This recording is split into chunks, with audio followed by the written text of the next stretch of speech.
Hey everyone, this is Advocate Papia. I welcome you all in my channel Decode the Law. And topic for today is section 11 of the Code of Civil Procedure, which enumerates the provisions relating to doctrine of res judicata. And this is very important topic. You will get question in your judiciary examination and even in your law examination. So video शुरू करने से पहले let me tell you one thing that अगर आप judiciary and law के लिए एक साथ प्रिपरेशन करना चाहते हैं then please subscribe to my channel. Let's get started. Now let's start with what is the meaning and concept of the term res judicata. The term res means thing and judicata means already decided. The doctrine of res judicata is based on finality and conclusiveness of judgment. मतलब जहाँ पर एक judgment पास हो चुका है, मतलब final judgement पास हो चुका है, वहाँ पर वही same matter same party same cause of action लेकर फाइल नहीं कर सकते हैं. Okay, so in order to understand the doctrine of res judicata we have to know three theories. These three maxims are the pillar of this doctrine of res judicata. So अगर आपको पूछा जाए what are the three maxims that incorporates the principle of res judicata, then you have to say that interes republicae ad sit finis litium, which means in the interest of the state there should be an end of litigation. Okay, second one is nemo David vis vixari pro una et edrem causa. That means no one shall be vexed twice for the same cause of action. मतलब जहाँ पर एक case decide हो चुका है वही same cause of action लेकर एक और सूट फाइल नहीं हो सकता है. Third maxim is that res judicata pro veritate accipitur. That means judicial decision must be accepted as correct. मतलब अगर कोर्ट कोई डिसीजन पास किया है वो डिसीजन को एक्सेप्ट किया जाएगा as correct. Okay, the first maxim and third one, first maxim that is interest republicae ut sit finis litium and third one res judicata pro variat auxiliator. These two maxims are based on public policy. Okay, second one that is nemo debet vis vixari pro unite edem causa, that is based on public justice. So these three maxims are very important that you have to remember because these are the pillar of the doctrine of res judicata. Now let's come to what is the object and purpose of this doctrine. The main object is that to create a balancing law between past and future litigation. And in order to prevent multiplicity of proceedings, res judicata is here. It actually prevents multiplicity of proceedings and it creates a balancing law between past and future litigation. So this is the main object of doctrine of res judicata. Now let's come to what section 11 is all about. If you follow the section from the Bare Act, you will see that there are total 8 explanations appended to section 11. I will explain each and every subsection one by one. Now let me tell you what is the structure of section 11. Section 11 को अगर हम break करते हैं then we will have mainly 5 essential elements और condition for the purpose of application of doctrine of res judicata. So what are these? Number 1, matter directly and substantially is an issue. Number 2, same parties. Number 3, same title, that means same cause of action. Number 4, competent court. And number 5, hard and finally decided. These are the 5 elements that you will see in the first paragraph of section 11. So now let me tell you what the explanation all about. So there are total 8 explanation. Explanation 1 states about former suit.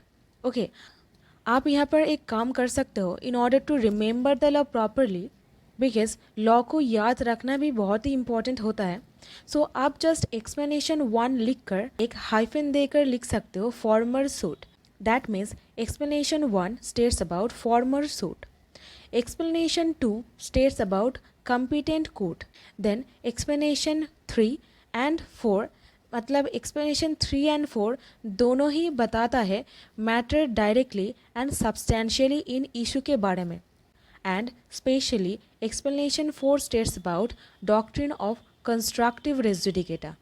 Okay, explanation 5 states about hard and finally decided.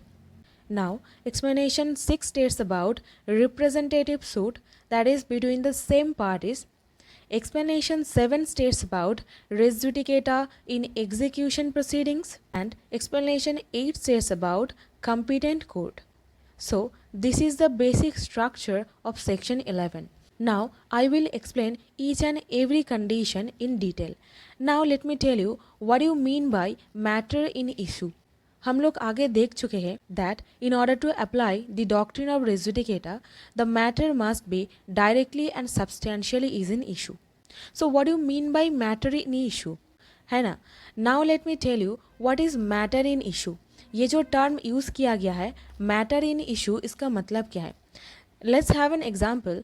Suppose एक घर है, ठीक है, and आप बोल रहे हो उस घर का आप ओनर हो, एंड मैं बोल रही हूँ दैट इस घर का मैं रियल ओनर हूँ, ठीक है. So in order to decide who is the real owner of that particular house और property, we have to file a suit, right.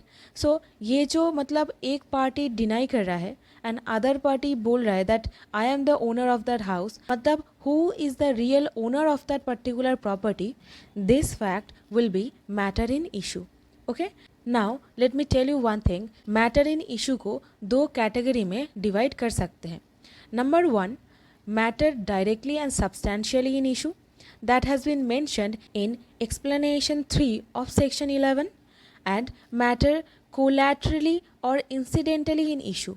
Okay, so matter directly and substantially issue को हम further दो category में divide कर सकते हैं. I will come to this point later on. Now let me tell you what is matter directly and substantially in issue.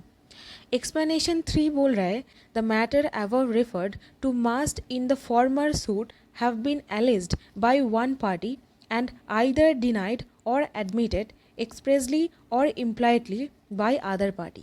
हम वही previous example को लेते हैं दैट जो घर था आप बोल रहे हो आप ओनर हो, एंड मैं बोल रही हूँ no he is not the owner, I am the owner.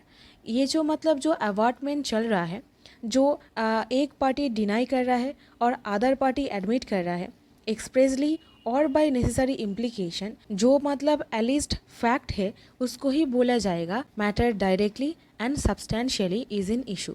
So directly मतलब without any kind of intervention, और सब्सटैंशियली मतलब materially in issue or mere more than suspicion. Okay, this is the meaning of that particular thing.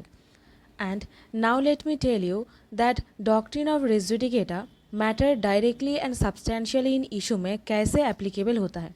Now let's have another illustration that suppose आप मेरे घर पर rent पे रहते हो, ठीक है, एंड आपका 6 महीने का रेंट ड्यू हो चुका है, and in the mean time I sued you for the 3 months rent.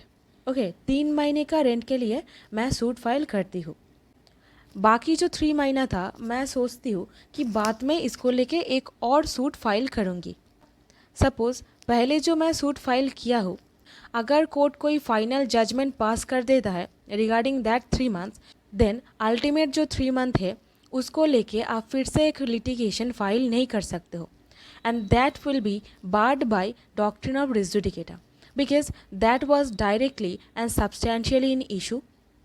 अगर आपको परमिट किया जाए to file the subsequent litigation, then it will lead to multiplicity of proceedings and unnecessary that will lead to harassment and hardship to the parties. So where the matter directly and substantially in issue, like this example that आप तो 6 महीने का rent के लिए एक साथ भी suit file कर सकते, बट आप फाइल नहीं किए, सो दैट्स वाई अगेन वो अल्टीमेट 3 महीने के लिए आप वापस से कोई सूट फाइल नहीं कर सकते हो. Now let me tell you collaterally और incidentally in issue. Suppose there is a suit between you and me, okay, and in this case I am your tenant, okay, and जब lease agreement हो रहा था between you and me, it was decided that I will pay you 20,000 rupees per month as rent. Okay, you told me that the flat is 1,000 square feet, but suddenly I discover that this flat is 900 square feet, and that's why I'm telling you that मैं आपको 20,000 per month के बदले में 15,000 रुपये per month as rent पे करूँगी. Okay and इसको लेके एक सूट फाइल होता है एंड कोर्ट डिस्कवर करता है दैट जो 9,000 स्क्वायर फीट बताकर मैं रेंट को कम देने की बात कर रही हूँ ये ठीक नहीं है। ऊपर से जो स्क्वायर फीट था वो 1,000 स्क्वायर फीट से ज़्यादा है। Then this finding of the court will be termed as matter collaterally and incidentally in issue. And you have to remember one thing that where a matter collaterally and incidentally in issue वहाँ पर res judicata apply नहीं होता है. Okay?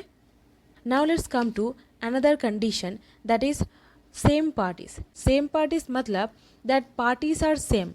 Suppose you have filed a suit against me regarding a tenancy and subsequently regarding that particular matter again मुझे party बनाकर आप subsequent suit नहीं file कर सकते बिकॉज वो सेम पार्टी हो जाएगा ना। आपके बीच में और मेरे बीच में प्रीवियसली एक सूट हो गया है एंड लेटर ऑन उसी कॉज ऑफ एक्शन को लेके आप वापस से एक सूट फाइल कर रहे हो। So this is not possible because यहाँ पर भी रेस जुडिकेटा अप्लाई हो जाएगा। Okay now let's come to another point that is same title. Same title मतलब क्या? सेम टाइटल मतलब सेम कैपेसिटी। सपोज आप एक सूट फाइल कर रहे हो मेरे against as heir under customary law. Okay and again आप एक सूट नहीं फाइल कर सकते हो in the same capacity and अगर आप ऐसे करते हो then this will be barred by doctrine of res judicata. Okay so same title मतलब सेम कैपेसिटी और इंटरेस्ट मतलब आपका सूट फाइल करने में जो इंटरेस्ट है अगर वो इंटरेस्ट प्रीवियस सूट में एंड सब्सिक्वेंट सूट में सेम रहता है वो matter will be barred by res judicata. Now let's come to another condition that is competent court. What do you mean by competent court? That has been mentioned under explanation 8. ये बोल रहा है that competent मतलब that जो court एक degree पास कर रहा है रिगार्डिंग अ पर्टिकुलर मैटर उस कोर्ट को वो केस ट्राई करने के लिए कॉम्पिटेंट होना पड़ेगा। मतलब जो सारा जुरिस्डिक्शनल एस्पेक्ट है मतलब pecuniary subject matter jurisdiction territorial jurisdiction जो सारा एस्पेक्ट होता है वो सब कुछ मतलब क्वालिफाई करना पड़ेगा in order to decide that particular matter. अगर वो कोर्ट कॉम्पिटेंट नहीं रहता है एंड वो जजमेंट पास कर देता है then it will not be barred by res judicata. So in order to apply section 11 court must be competent court. Okay, now let's come to another aspect. This is basically an additional point. Suppose एक question arise हो सकता है that जहाँ पर limited jurisdiction रहता है किसी court का क्या वहाँ पर रेस जुडिकेटा अप्लाई हो सकता है? The answer is yes. It was held by the Supreme Court in the case of Sulochana Amma versus Narayana Nair. In this case, it was held by the Supreme Court that जहाँ पर एक court का limited jurisdiction है वहाँ पर भी res judicata apply होगा। Okay now let's come to another additional point that is concurrent jurisdiction. मतलब जिस कोर्ट का कॉन्करेंट जुरिस्डिक्शन बनता है एक मैटर को ट्राई करने के लिए क्या वहाँ पर भी रेस जुडिकेटा अप्लाई होगा? यस वहाँ पर भी रेस जुडिकेटा अप्लाई होगा। Now let's come to another aspect that is heard and finally decided. In order to decide the fifth element that is heard and finally decide we have to understand 3 points. Number 1 that whether the former case was decided on merit. मतलब farmer case जो file किया गया था मतलब previous shoot जो file किया गया था वो क्या मेरिट के ऊपर डिसाइड हुआ था? मेरिट मतलब after adducing evidence after having all the averments of the case जज वो केस को सुन के जुडिशियल माइंड अप्लाई करके जजमेंट पास जब कर रहा है तभी बोला जाएगा वो मैटर को मेरिट के ऊपर डिसाइड किया गया है। ऐसा हुआ है और नहीं ये भी देखा जाएगा। नंबर 2 स्पीकिंग ऑर्डर था या नहीं। अगर स्पीकिंग ऑर्डर नहीं रहता है तो रेस जुडिकेटा बार नहीं करेगा और अगर स्पीकिंग ऑर्डर रहता है then res judicata will apply. And another important thing is that अगर वो मेरिट के ऊपर पास होता है देन रेस जुडिकेटा अप्लाई होगा। अगर वो मेरिट के ऊपर पास नहीं होता है तो देन रेस जुडिकेटा नहीं अप्लाई होगा। सो अगर ये 3 पॉइंट्स रहता है और क्वालिफाई करता है देन बोला जाएगा कि ये matter heard and finally decide हो चुका है। एंड जहाँ पर matter heard and finally decide हो गया है वहाँ पर doctrine of res judicata apply definitely होगा. Okay, now let's understand that res judicata कहाँ पर एप्लीकेबल नहीं होता है. Number 1, in the case of taxation matter. In case of writ of habeas corpus, I have made a video on 5 writs where I explained about habeas corpus. You can check the video. And another matter that जहाँ पर res judicata apply नहीं होता है, that is compromise degree. And जहाँ पर fraudulently decree को मतलब लिया गया है वहाँ पर, in case of public interest litigation, and where there is a change in circumstances, then also res judicata will not apply. So these are the important points और कंडीशंस जो आपको बताना ही पड़ेगा while writing answer in the examination, that ये सारा condition fulfil होने पर रेस जुडिकेटा अप्लाई होता है. So I hope you have got the clear concept. अगर आपका कोई भी क्वेरी रहता है, DM me on the Instagram and you can email me. I will get back to you. And if you have any kind of doubts, then please let me know in the comment section. I will see you on the other side. Till then, stay happy, stay blessed, always keep learning new things. Thank you so much for watching this video.